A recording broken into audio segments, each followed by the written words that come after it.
जय श्री राम एवरीवन। तो जय श्री राम के नाम के साथ में शुरुआत करते हैं अपने अगले चैप्टर की। तो इसमें सबसे पहले एक चीज लिखी हुई है बेटा, जेई और नीट की प्रिपरेशन में डिसिप्लिन, ट्रूथ और कंसिस्टेंसी, ये तीनों चीजें सबसे ज्यादा जरूरी है। अपना डिसिप्लिन बनाए रखो, कंसिस्टेंसी के साथ में डेली पढ़ो और सच्चाई का हमेशा साथ। ठीक है। जय श्री राम। श्री राम यही मैं चाहता हूँ कि श्री राम सबको सद्बुद्धि दे और सब कुछ पढ़ने में अच्छा अच्छा जाए। तो अगला जो अपना चैप्टर स्टार्ट करने वाले हैं वो है अल्टरनेटिंग करंट। ठीक है, तो बेटा अल्टरनेटिंग करंट है जो इस चैप्टर को शुरू करते हैं। तो इस चैप्टर के बारे में अगर बताया जाए तो क्लास 12 का चैप्टर है और एक इंपॉर्टेंट चैप्टर है। नीट के अंदर 2 से 3 क्वेश्चन आने के प्रॉपर चांस है, जेई मेंस में एक क्वेश्चन आने का पूरा। इसके अकॉर्डिंगली ये चैप्टर है। ठीक है, बहुत ही ज्यादा सिंपल चैप्टर है। इधर पे इतना अच्छे से पढ़ा दूंगा, आपको कुछ और देखने की जरूरत ही नहीं पड़ेगी। सबसे अच्छा और सबसे बढ़िया यहीं पे ही आपको मिलने वाला है। करते हैं तो भाई स्टार्ट। ठीक है, तो देखो बेटा, अल्टरनेटिंग करंट, इसमें इससे पहले अब तक जो भी हम करंट पढ़ते हुए आए थे वो सारे के सारे करंट थे डायरेक्ट करंट। वो सब के सब क्या थे? डायरेक्ट करंट, जिनको कि डीसी बोला जाता है। ठीक है, और इस चैप्टर में जो हम पढ़ेंगे वो रहेगा अल्टरनेटिंग करंट। तो डायरेक्ट करंट देखो बेटा क्या रहता है, ऐसा करंट जो कि यूनिडायरेक्शनल हो, जो अपनी डायरेक्शन चेंज ना करे, उस करंट को बोलेंगे डायरेक्ट करंट। तो current that is unidirectional,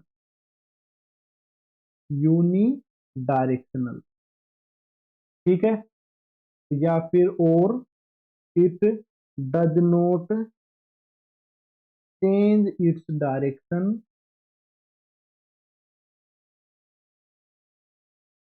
with time. ऐसा करंट जो टाइम के साथ में अपनी डायरेक्शन चेंज ना करता हो, ऐसे करंट को बोला जाएगा डीसी करंट या डायरेक्ट करंट। इसके बाद में जो दूसरा टाइप का करंट है वो होता है अल्टरनेटिंग करंट। अल्टरनेटिंग करंट या इस करंट को बोला जाएगा एसी। इस करंट के बारे में ही हम पढ़ेंगे। ऐसा करंट जो पीरियोडिकली अपनी डायरेक्शन चेंज कर रहा हो, एक फिक्स पीरियड के बाद में उसकी डायरेक्शन चेंज होती हुई जा रही है, तो ऐसे करंट को बोला जाएगा अल्टरनेटिंग करंट। देखो तो लिख देते हैं, current whose direction changes periodically with time. ऐसा करंट जिसकी डायरेक्शन पीरियोडिकली चेंज हो रही हो टाइम के साथ में, तो ऐसे करंट को बोला जाएगा अल्टरनेटिंग। ठीक है, इतना सा इन दोनों के बीच में डिफरेंस है, बेसिक जो मीनिंग है वो ये है। चलो तो भाई, अब इसके बाद में करते हैं शुरुआत अच्छे तरीके से। 4 एग्जाम्पल बताता हूँ भाई, उनमें से बताना है कौन सा एसी करंट है, कौन सा डीसी करंट। करंट और टाइम एक बनाऊंगा, दूसरा ग्राफ यहां बनाएंगे, तीसरे करंट का ग्राफ इधर बनाएंगे और फोर्थ करंट का ग्राफ यहाँ।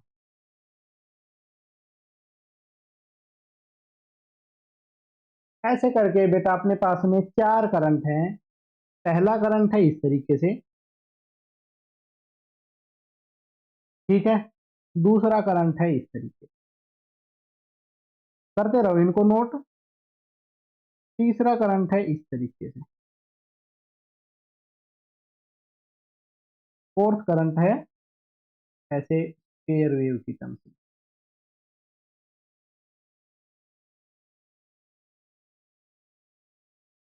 ऐसे करके अपने पास में ये 4 करंट गिवन है और इस तरीके से जैसे कि क्वेश्चन में लिखते हैं ऐसे ही ये 4 गिवन है।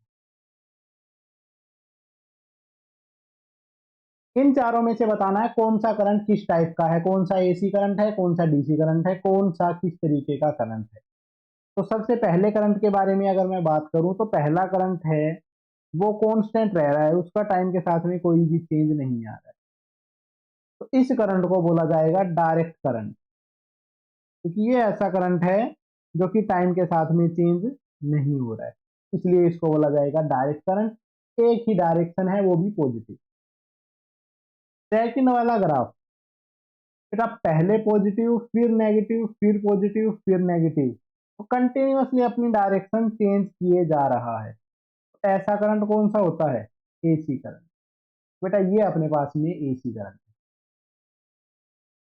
ऑप्शन नंबर सी या current number C. Current number C के बारे में बात करें तो देखो, ऐसा अपने आप मैग्नीट्यूड तो चेंज कर रहा है, मतलब मैग्नीट्यूड का अपने पास में कोई काम ही नहीं है।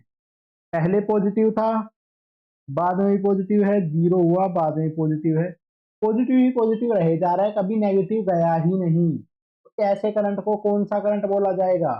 ओबियस सी बात है, ये करंट अपने पास में डायरेक्ट करंट है। इस करंट में देखो, एक बार पॉजिटिव एक बार नेगेटिव, एक बार पॉजिटिव एक बार नेगेटिव, इस करंट को सिंपली अल्टरनेटिंग करंट बोला जा सकता है, या बोला क्या जा सकता है, ये कैसा करंट है? Alternating current. ऐसे करके हमने एसी और डीसी के बारे में लिख लिया है, ठीक है। ये चार करंट, चारों को डिटेल में समझ लिया है।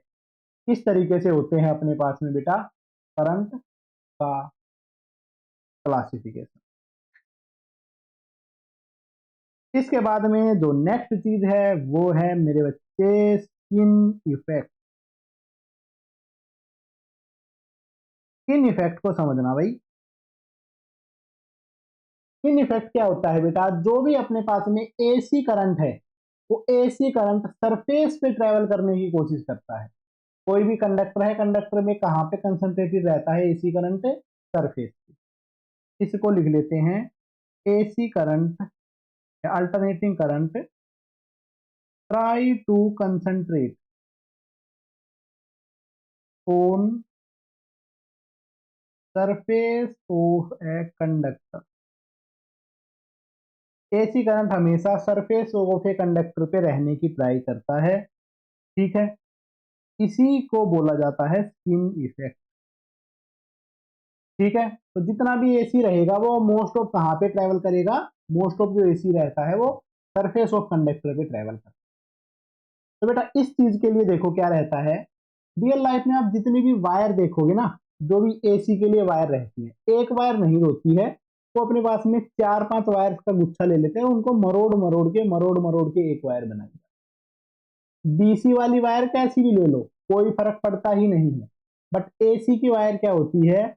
एसी की वायर एक वायर, सिंगल वायर, मोटी सी वायर नहीं लेते हैं, बहुत पतली पतली बालों की जितनी थिकनेस की बहुत सारी वायर लेके उनको मरोड़ मरोड़ के एक वायर बनाई जाती है, ताकि जो उसका सरफेस एरिया है वो ज्यादा किया जा। इसी चीज को बोला जाता है स्किन इफेक्ट। ओके, डीसी में कोई दिक्कत नहीं है, डीसी दोनों में बढ़िया चले। एसी को चलाने के लिए एक वायर ना लेकर पतली पतली वायर का एक गुच्छा सा लेकर उसको एक वायर बनाया जाता है। डन है बेटे, बहुत बढ़िया। अब भाई इससे आगे कंटिन्यू करते हैं, अपने पास में अल्टरनेटिंग करंट के बारे में जो पढ़ाई की चीजें हैं वो शुरू करते हैं, ठीक है। लो तो अल्टरनेटिंग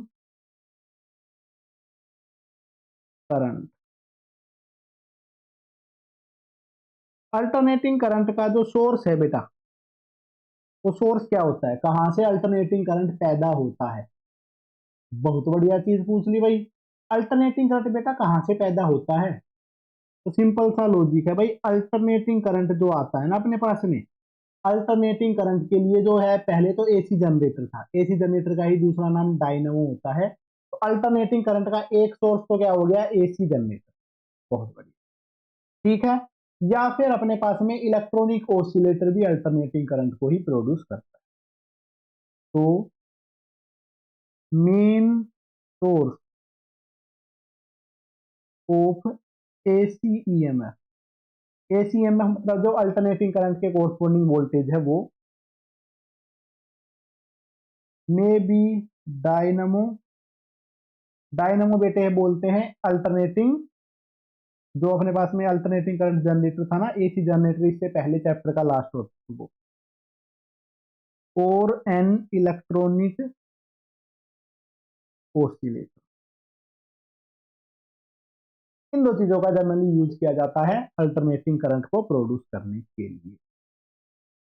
ठीक है, एसी का जो ईएमएफ रहेगा वो ऐसी फॉर्म में एग्जिस्ट करेगा, एसी ईएमएफ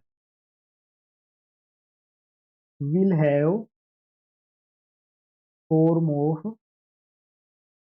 अल्टरनेटिंग करंट जो है ना रियल लाइफ में वो इस फॉर्म में एग्जिस्ट करता है, E is equal to E naught sine of omega T. Most of जो इस चैप्टर में पढ़ेंगे जो रियल लाइफ में होते हैं वो इस तरीके से एग्जिस्ट करते हैं।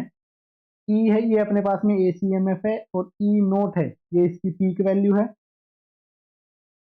ई नोट इसको बोला जाता है पीक वैल्यू या फिर amplitude of AC EMF, AC EMF का एम्पलीट्यूड या इसकी पीक वैल्यू। ओमेगा टी, ठीक है, ओमेगा टी के अंदर में जो ओमेगा है उसको बोलते हैं एंगुलर फ्रीक्वेंसी। एक चीज का बेटा और ध्यान रखना कि अगर हम बात करें इस चैप्टर के बारे में, ठीक है, तो अपने पास में जो यूनिफॉर्म सर्कुलर मोशन है, सिंपल हार्मोनिक मोशन है, अल्टरनेटिंग करंट है, और अपने पास में वेव ऑप्टिक्स है, चारों के चारों चैप्टर हैं, सब के सब एक जैसे नजर आएंगे, सब में एक जैसे ही कंसेप्ट यूज होंगे। ठीक है, तो ये चारों चैप्टर एक टाइप से लिंक है, इंटरलिंक्ड है कंसेप्चुअली, एक्चुअल में इनके बीच में कोई भी रिलेशन नहीं। तो वैसे जो एसएसएम वाले कंसेप्ट है वही यहाँ पे यूज होने वाले। ठीक है, तो साइन के अंदर में जो ओमेगा रहता है उसको क्या बोला जाएगा, एंगुलर फ्रीक्वेंसी, और इससे फ्रीक्वेंसी भी निकाल सकते हैं जिसकी वैल्यू हो जाएगी ओमेगा अपॉन 2 पाई। बहुत बढ़िया। इसका टाइम पीरियड एसी है, कितनी देर बाद में अपनी वेव है उसको रिपीट करता हुआ चलेगा, इसके टाइम पीरियड को लिखा जा सकता है 1/फ्रीक्वेंसी या फिर 2 पाई बाई एंगुलर फ्रीक्वेंसी। ठीक है, और जो कंप्लीट ओमेगा टी है साइन के अंदर का जो एंगल होता है उसको बोला जाता है फेज। एसीएमएफ है इस टर्म में एग्जिस्ट करेगा। अच्छा, और general current exist in form, और जनरली जो करंट है वो इस फॉर्म में एग्जिस्ट करेगा, I is equal to I naught sine of omega T plus pi. Generally जो करंट है वो इस फॉर्म में एग्जिस्ट करता है, I is equal to I naught sine of omega T plus pi. और इसमें जो आई नोट है वो है करंट की पीक वैल्यू, और ओमेगा टी प्लस पाई ये है करंट का फील्ड। इस तरीके से अल्टरनेटिंग करंट और alternating source, sorry alternating current और अल्टरनेटिंग का ईएमएफ सोर्स, दोनों की इक्वेशन हमने लिख ली है। जर्नल इक्वेशन ऐसी टर्म में एग्जिस्ट करती है, बट जरूरी नहीं है इससे अलग जो चीजें होंगी वो भी सब कुछ क्लियर करते हुए चलेंगे। पहले बेसिकली थोड़ी सी जो मैथमेटिकल चीजें हैं वो कंज्यूम कर लेते हैं ताकि अगली कैलकुलेशन चुटकियों में कर सकें, इंटीग्रेशन की ज्यादा रिक्वायरमेंट हमें ना हो।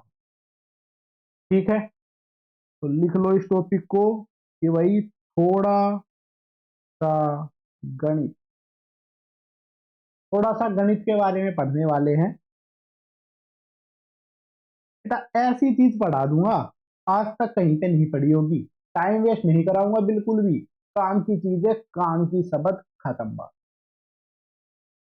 ठीक है, इंग्लिश में लिख लेते हैं भाई, लिटिल विथ मैथमेटिक्स।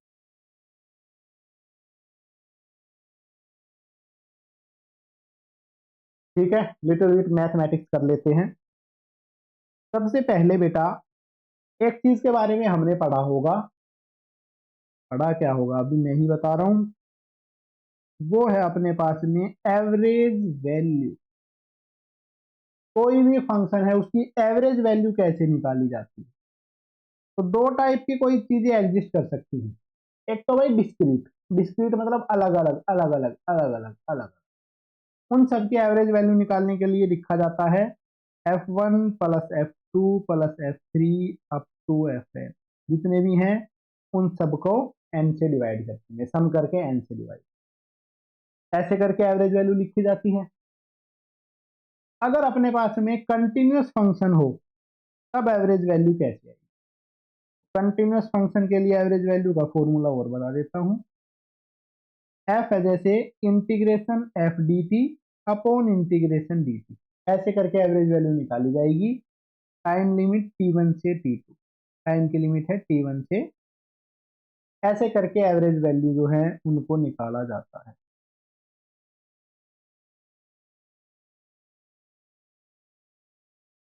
बहुत बढ़िया। इधर तो dt का इंटीग्रेशन है, इसको कैसे लिखा जा सकता है? ये अपने पास में t बन जाएगा और लिमिट हो जाएगी t2 माइनस t1, ऐसे लिख देंगे। और बाकी जो ऊपर वाला इंटीग्रेशन है वो तो ऐसे। तो जिस रेंज में एवरेज वैल्यू निकालनी है उस रेंज में टाइम के साथ में अगर ग्राफ है तो एरिया अंडर द कर्व और उसमें से टाइम का जो गैप है वो डिवाइड कर, ऐसे करके टाइम एवरेज निकाली जा सकती है। ऐसे करके अगर फंक्शन अलग अलग गिवन है तो ये एवरेज निकाली जा सकती है। कोई दिक्कत नहीं है, बढ़िया चीज है जो कि हमने सीखी। इसके बाद में भाई नेक्स्ट इसको लिखते हैं आरएमएस वैल्यू, और एसी में इसको लिखा जाएगा इफेक्टिव वैल्यू। एसी में कई बार इफेक्टिव वैल्यू पूछ रहा है तो मतलब वो आरएमएस वैल्यू ही आपको कैलकुलेट करनी है। किसी भी फंक्शन की आरएमएस वैल्यू कैसे निकाली जाएगी? आरएमएस स्पीड ये सब हम ऑलरेडी पढ़ चुके हैं, तो इसलिए आरएमएस वैल्यू इतनी कुछ खतरनाक चीज नहीं बचती है। आरएमएस का मतलब हो जाता है रूट मीन स्क्वायर वैल्यू, ऐसी वैल्यू जिसमें जिसकी प्रोसेस क्या हो, रूट फिर मीन और स्क्वायर, पूरा नाम इसका ये होता है।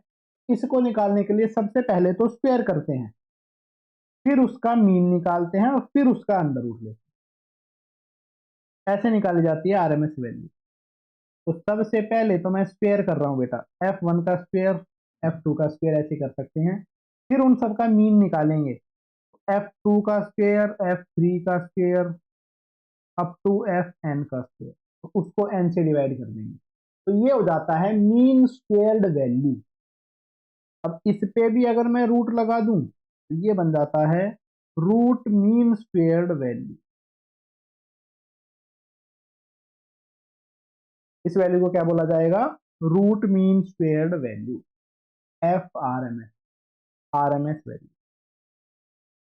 ठीक है। आरएमएस वैल्यू अगर कोई कंटिन्यूअस फंक्शन हो तो कैसे निकाली जाएगी? उस वैल्यू के लिए भी निकाल के बता देते हैं भाई। इसको इधर लिख लेते हैं, इसको इधर लिख, कंटिन्यूअस फंक्शन के लिए पहला जो रिजल्ट है वो डिस्क्रीट के लिए है, दूसरा जो रिजल्ट है वो कंटिन्यूअस के लिए। ठीक है। सबसे पहले तो फंक्शन का स्क्वायर, फिर उसका मीन, ये मीन आ गया, T1 से T2, T1 से T2, फिर क्या कर देंगे इसका अंडर रूट, ये हो जाता है root mean square value.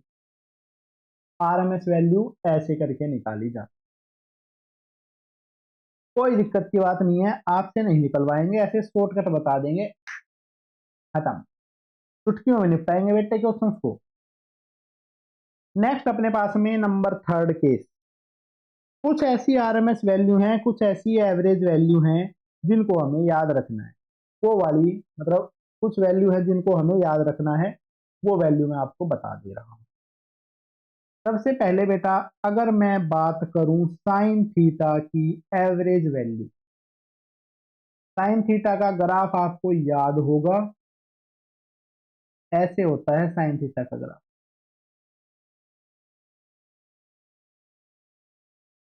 Sine theta इस तरफ है भाई, साइन थीटा, और इस तरफ है थीटा।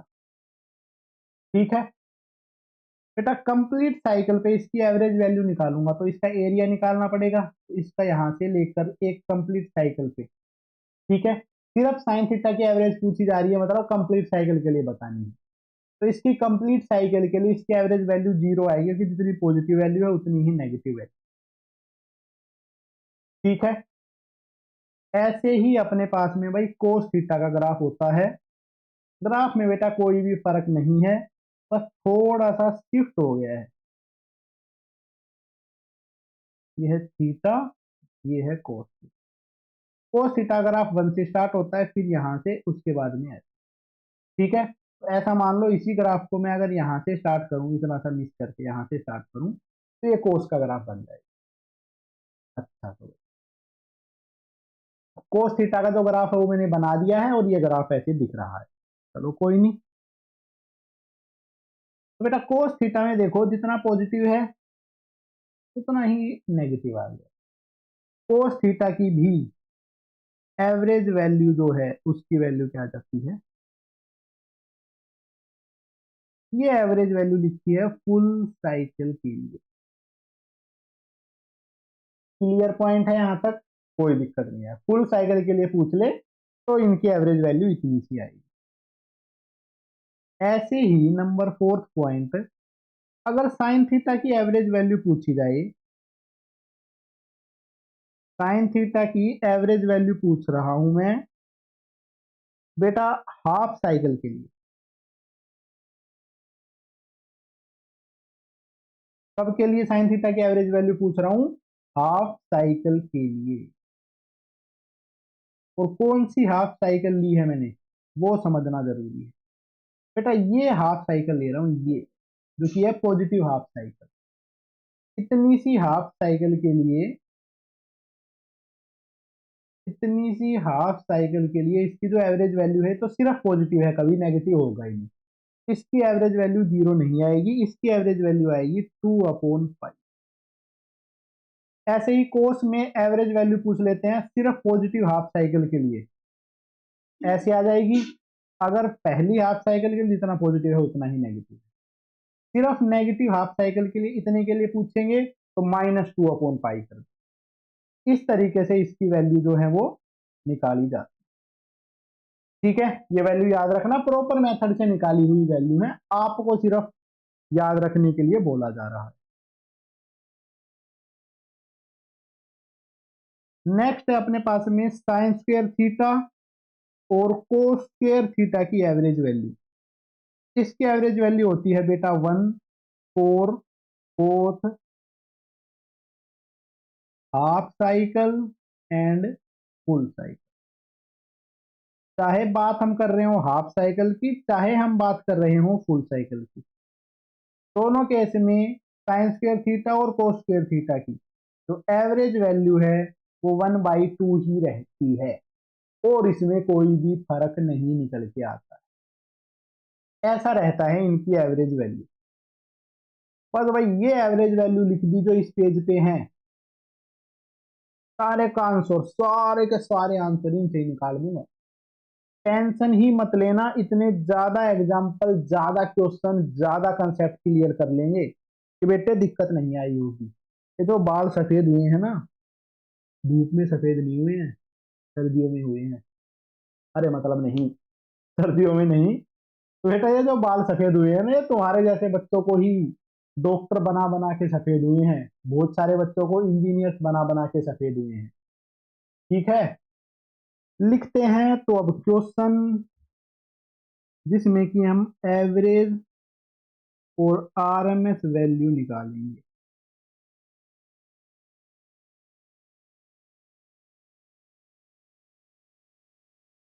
देखो तो भाई कैसे करके एवरेज और आरएमएस वैल्यू निकाली जाएगी।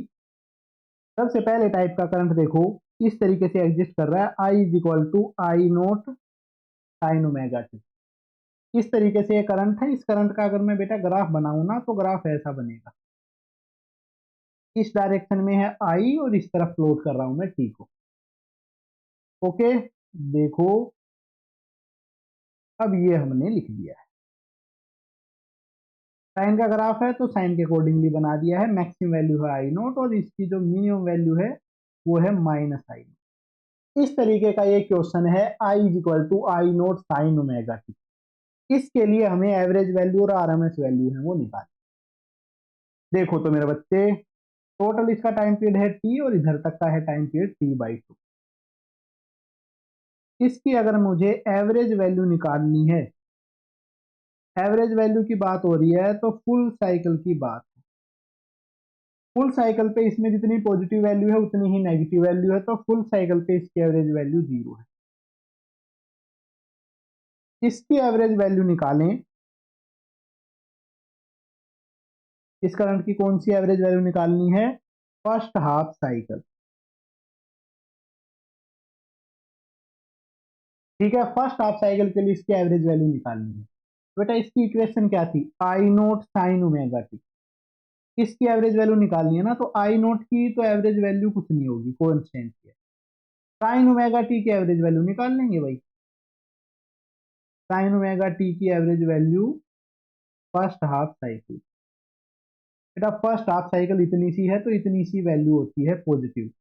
इसमें लिखा जाएगा आई नोट, और साइन की फर्स्ट हाफ साइकिल की वैल्यू होती है 2/5। तो इसकी, इस टोटल करंट की average value first half cycle के I0/2 पाई हो रही है। ठीक है, सेकंड हाफ साइकिल के लिए भी निकाल सकते थे, कोई दिक्कत। इस करंट की आरएमएस वैल्यू निकालनी है। आरएमएस वैल्यू का क्या मतलब होता है भाई? Root mean square. तो सबसे पहले तो करेंगे स्क्वायर, तो स्क्वायर कर देते हैं। क्या करेंगे भाई? करंट है, करंट का क्या करेंगे? स्क्वायर। फिर लेंगे उसका मीन और फिर कर देंगे उसका रूट। ये वैल्यू निकालनी है। तो पहले तो मैं कर देता हूं इस करंट का स्क्वायर, तो इसका जो स्क्वायर करेंगे वो हो जाएगा आई नोट का square sine square omega T, इसकी एवरेज वैल्यू और फिर उस पे अन्ना। आई नोट तो है भाई अपने पास में कांस्टेंट, उसको तो बाहर ले आए।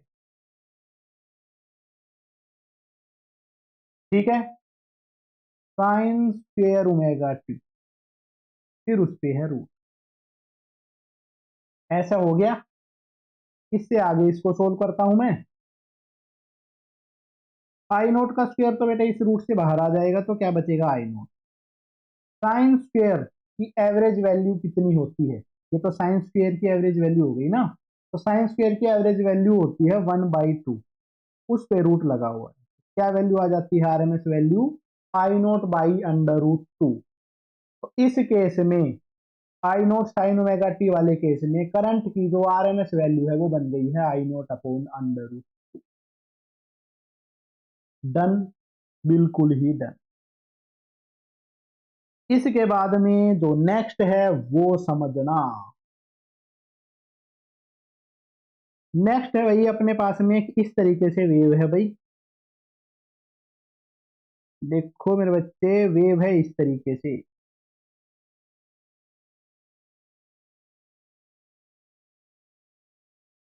ऐसे है अपने पास में वेव, इसकी वैल्यू है, ये है आई। ठीक है, ये चीज हम जाके पढ़ेंगे सेमीकंडक्टर वाले चैप्टर में। इसको हम बोलते हैं half wave rectifier. Half wave rectified. आधी वेव को रेक्टिफाई कर देते हैं तब ऐसा बनता है। इसका मतलब ये जो ये वाली जो वेव है ना, ये ऐसी ऐसी दिख रही है, ये तो है भाई साइन वेव। और इस वेव में से कुछ पोर्शन को हमने कट कर दिया है।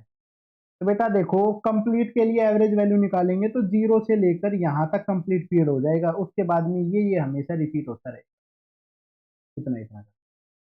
ठीक है, तो ये है टी, यहां तक हो जाएगा T/2। अब देखो, इसकी मैं एवरेज वैल्यू निकालता हूं। फर्स्ट हाफ साइकिल के लिए एवरेज वैल्यू इतनी सी, हाफ साइकिल के लिए। ठीक है भाई, साइन वाली है ये, तो साइन वाली हाफ साइकिल के लिए एवरेज वैल्यू क्या हो जाती है? I0/2/पाई।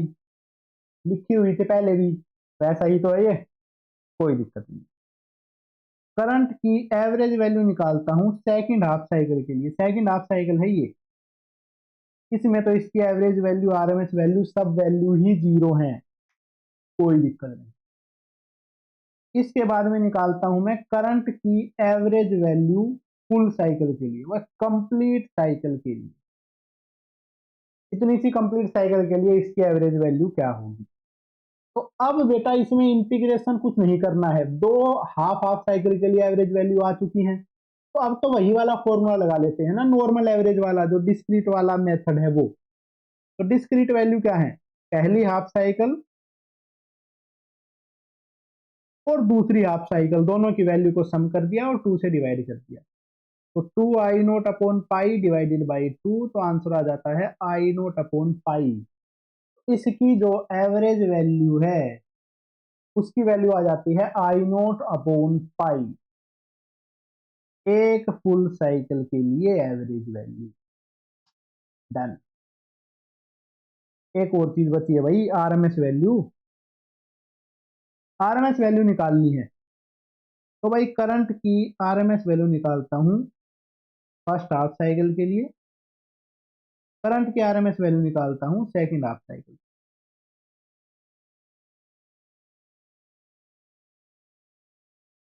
पहली हाफ साइकिल साइन वेव है भाई, साइन वेव की हाफ साइकिल के लिए, साइन वेव की चाहे हाफ साइकिल हो चाहे फुल साइकिल हो, आरएमएस वैल्यू क्या निकल के आती है बेटा हर बार, i0/√2, ये आ जाएगा i0/√। सेकंड हाफ साइकिल के लिए तो सारी वैल्यू ही जीरो है, ये आ जाएगा।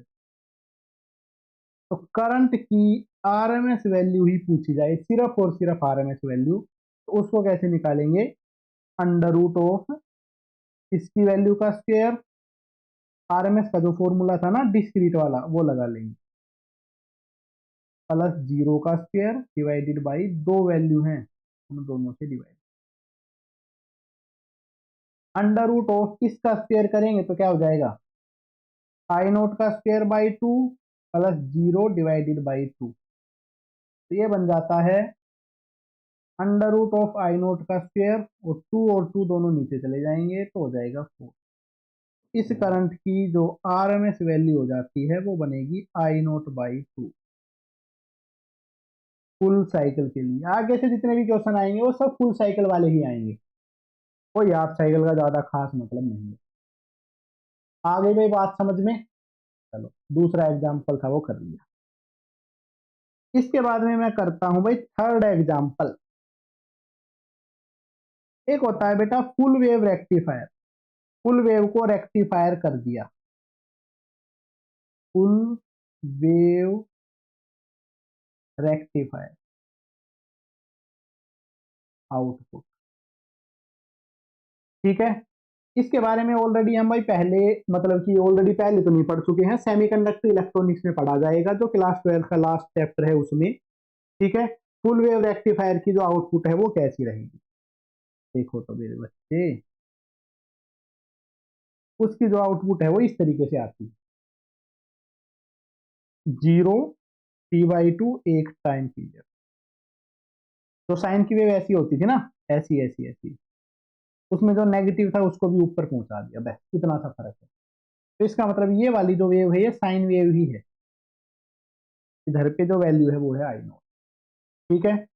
इसकी एवरेज वैल्यू निकालते हैं हाफ साइकिल के लिए। तो बेटा किसी भी हाफ साइकिल, सब की सब हाफ साइकिल आइडेंटिकल ही तो हैं, इसकी वैल्यू क्या आ जाएगी, 2i0/, पहली हाफ साइकिल पूछे चाहे दूसरी चाहे तीसरी चाहे पांचवी चाहे 100वीं, कौन सी भी पूछे कोई मतलब नहीं, हाफ साइकिल के लिए एवरेज वैल्यू है ये। और बेटा फुल साइकिल के लिए, क्योंकि हर हाफ साइकिल के लिए वैल्यू सेम है तो उसका एवरेज निकालेंगे तो भी सेम ही हो जाएगा, तो 2i0/5। फुल साइकिल के लिए भी एवरेज वैल्यू यही रहेगी। अब इसकी अगर आरएमएस वैल्यू पूछी जाए, बेटा साइन का ही वेव है, साइन की वेव में आरएमएस वैल्यू वाली कोई दिक्कत है ही नहीं। पहली हाफ के लिए क्या आ जाएगी, i0/√2, उसके बाद में i0/√2, i0/√2, i0, साइन का फंक्शन है, कोई भी दिक्कत वाली बात इसमें नहीं है। तो फुल वेव रेक्टिफायर के लिए जो एवरेज वैल्यू है और जो आरएमएस वैल्यू है वो सब हमने निकालनी सीख ली। इसके बाद में जो नया सिनेरियो बन सके है वो करते हैं। थर्ड किया था भाई, थर्ड के बाद में नंबर फोर्थ देखो, वोल्टेज की वैल्यू है V is equal to V naught sine omega T. Voltage की वैल्यू क्या है भाई? V naught sine omega T. इस केस में हमें निकालनी है भाई इसकी एवरेज वैल्यू, इसकी आरएमएस वैल्यू। अब से कंप्लीट साइकिल के लिए निकालेंगे तो इस वोल्टेज की जो बेटा एवरेज वैल्यू है वो क्या होनी है? वी नोट में तो कोई फर्क नहीं है, साइन की एवरेज वैल्यू क्या होती है? जितनी पॉजिटिव उतनी ही नेगेटिव, एवरेज वैल्यू 0। इसकी आरएमएस वैल्यू, इसकी आरएमएस वैल्यू बेटा वी नोट साइन की आरएमएस वैल्यू क्या हो जाती है? अपॉन रूट 1/रूट। ठीक है, आरएमएस वैल्यू है वो लिख दी है वी नोट बाई रूट। इसके बजाय कोई अगर इक्वेशन ऐसी लिखी आ जाए I is equal to A plus B sine omega T. इसके लिए अगर हमें एवरेज वैल्यू लिखनी हो तो एवरेज वैल्यू कैसे लिखी जाएगी? इस ए की एवरेज वैल्यू, तो A plus B sine omega T की एवरेज वैल्यू 0। तो इस कंप्लीट की एवरेज वैल्यू क्या बनेगी? इस केस में जो आरएमएस वैल्यू है वो निकालने का क्या तरीका होता है बेटा? अंडर रूट करेंगे, इस ए का स्क्वायर करेंगे प्लस इसमें बी का स्क्वायर करेंगे, और अगर साइन साथ में है तो बाई 2 कर देंगे। ये इसकी एवरेज वैल्यू, आरएमएस वैल्यू का फॉर्मूला है। जब भी कोई इस तरीके से एग्जिस्ट करे A plus B sine omega T, तो उस केस में ये कंसेप्ट यूज किया जाना है।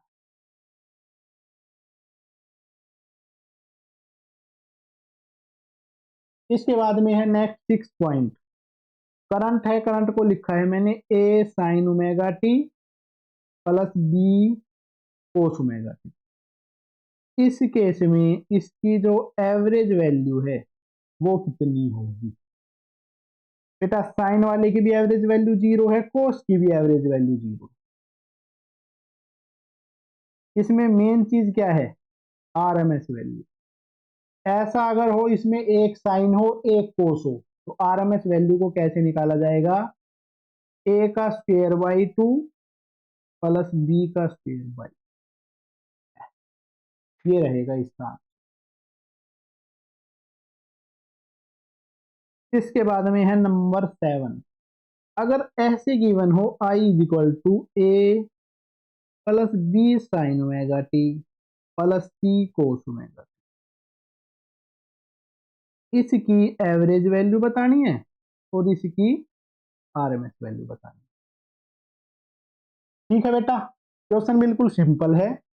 देखो, तो एवरेज वैल्यू, इस ए की एवरेज वैल्यू ए ही है, साइन और कोस दोनों की एवरेज वैल्यू 0, ओवरऑल की एवरेज वैल्यू ए बनी। आरएमएस वैल्यू निकालना हो इसमें तो आ जाएगा ए का स्क्वायर प्लस बी का स्क्वायर बाई 2 प्लस सी का स्क्वायर बाई। नेक्स्ट है ना जो 8, वो आपके लिए होमवर्क है। I is equal to A sine omega T plus B sine omega T, ये है।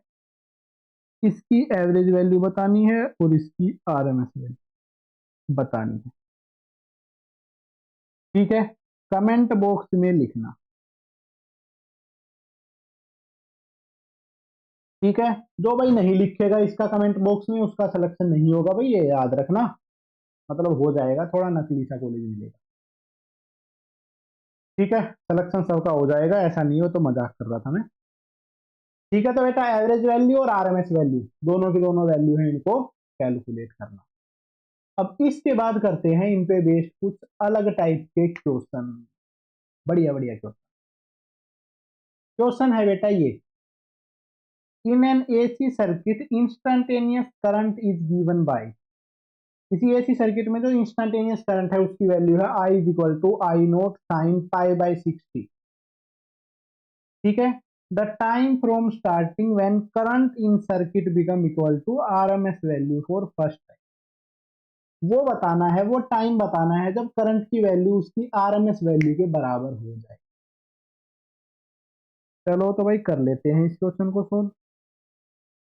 तो बेटा करंट जो है वो तो है ये, ठीक है, और ये अपने पास में आई नोट साइन की टर्म्स में गिवन है, तो इसकी आरएमएस वैल्यू क्या हो जाएगी? इसकी आरएमएस वैल्यू हो जाएगी आई नोट और साइन की आरएमएस वैल्यू क्या होती है, √2। इसकी जो आरएमएस वैल्यू है वो बन गई है RI0/√। अकॉर्डिंग टू क्वेश्चन जो करंट है वो किसके इक्वल हो गया है, इसकी आरएमएस वैल्यू के equal.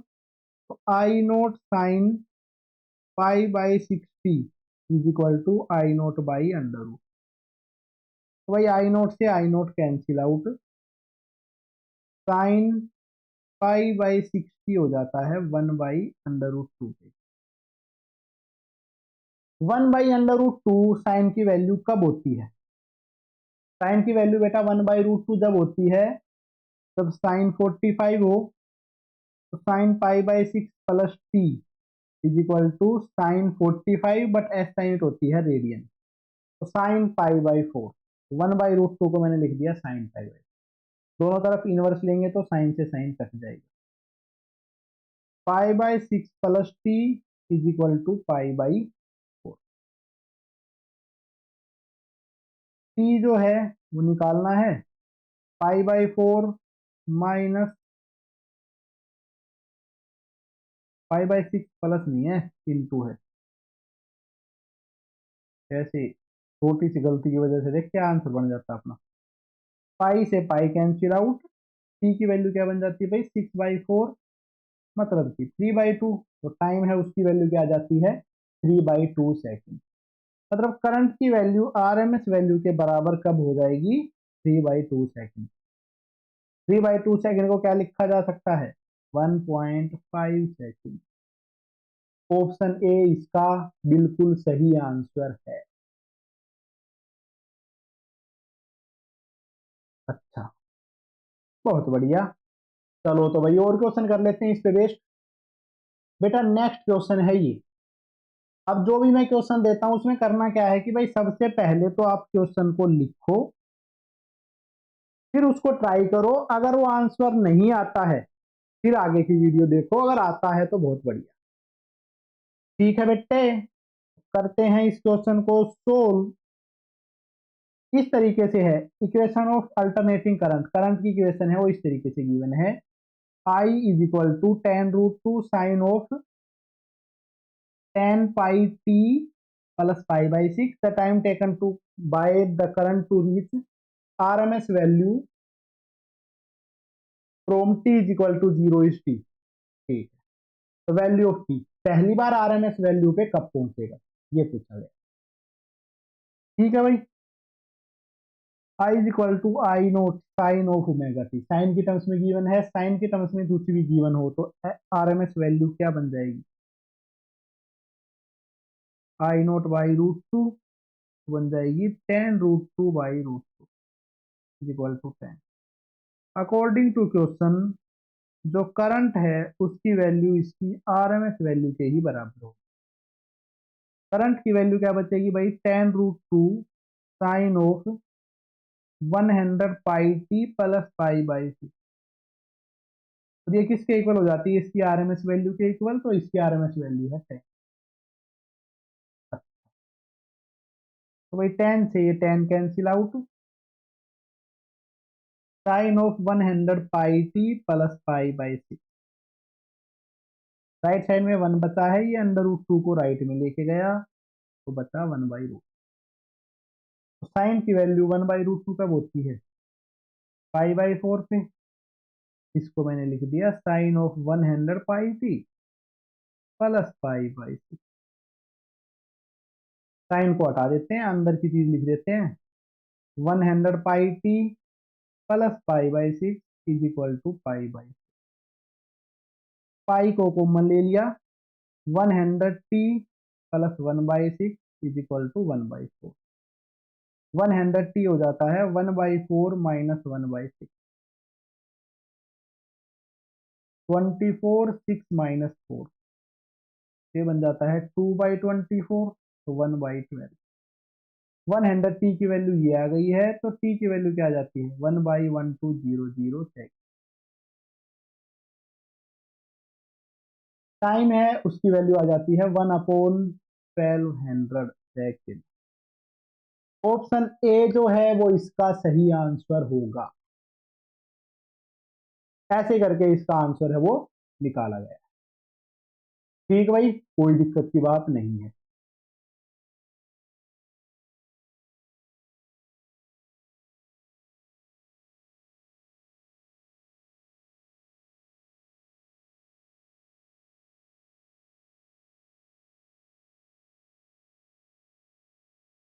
Find out average value of I is equal to I naught cos omega T from period T by to.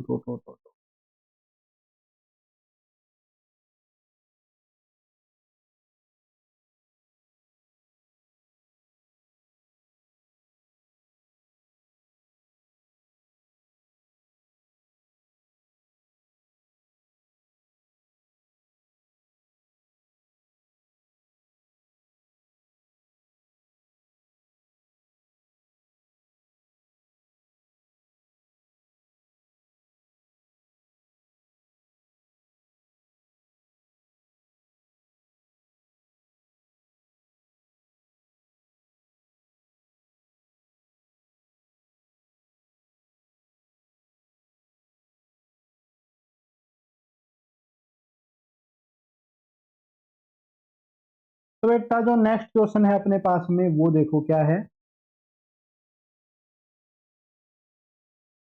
The mean value of current, एक अपने पास में करंट है I is equal to I naught cos omega T, उसकी mean value बतानी है from T is equal to zero to T is equal to pi by omega. ये है अपने पास में।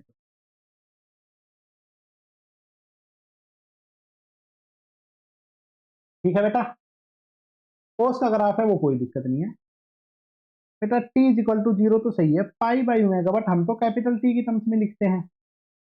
जैसे कि हमें पता है कैपिटल टी होता है टू पाई बाई ओमेगा, और ये है टी बाई टू, जो कि है पाई बाई। तो हमें कहां से कहां तक निकालना था, T is equal to zero से लेकर T is equal to T by two. देखो अब निकाल देते हैं। ऐसे है अपने पास में आई का ग्राफ और टी का ग्राफ। कोस ग्राफ है मैक्सिमम से स्टार्ट होगा, इधर पे होता है कोस का जीरो, इधर है टी बाई टू और इधर है टी।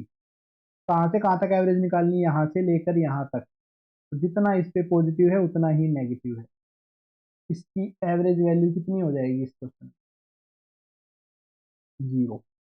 ठीक है, ऐसे ही पढ़ते रहोगे, राव साहब से पढ़े, राव साहब से पढ़ के बेटे इतने इमोज काटोगे, चुटकियों में आंसर करवा दूंगा, चुटकियों में।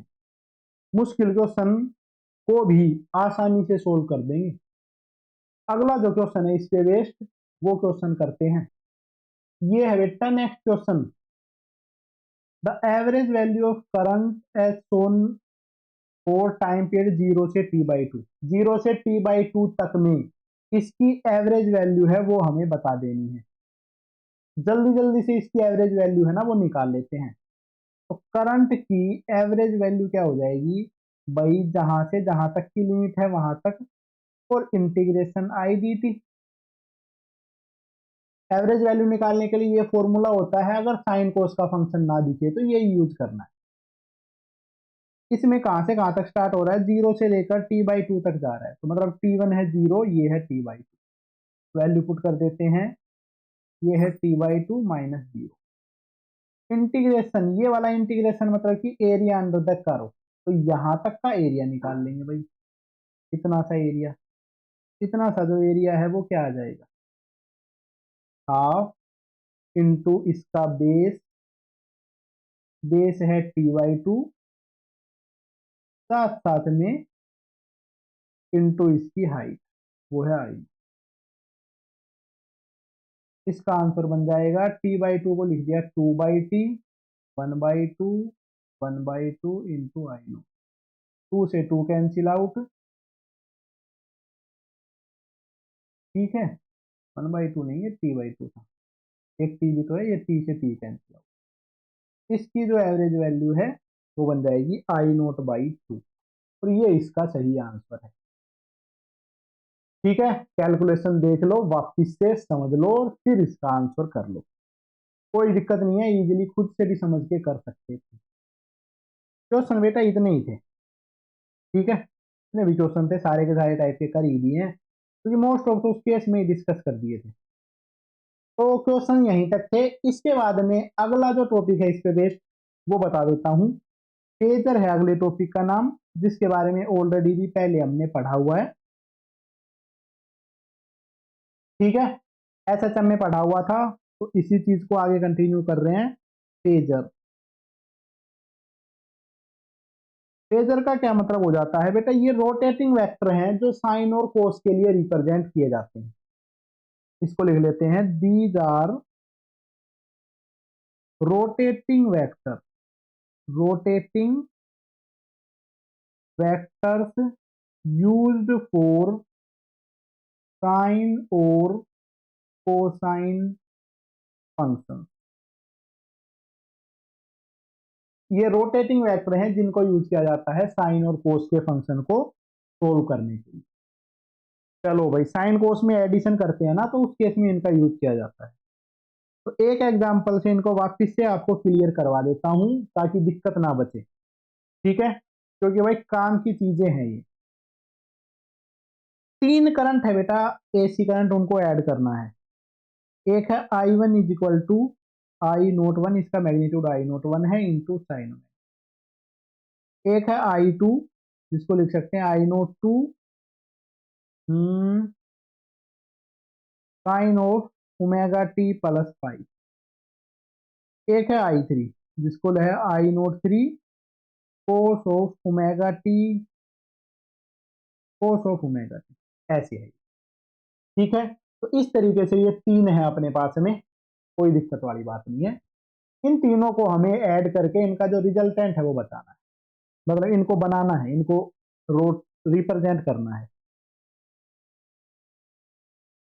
रिप्रेजेंट ऑल दीज, तीनों को रिप्रेजेंट करके दिखाता हूँ। सबसे पहले वाले से स्टार्ट करते हैं। बेटा सबसे पहले वाले का मैग्नीट्यूड क्या है, आई नोट वन, और इसमें साइन तो है, इसका जो फेज है वो क्या है, ओमेगा टी।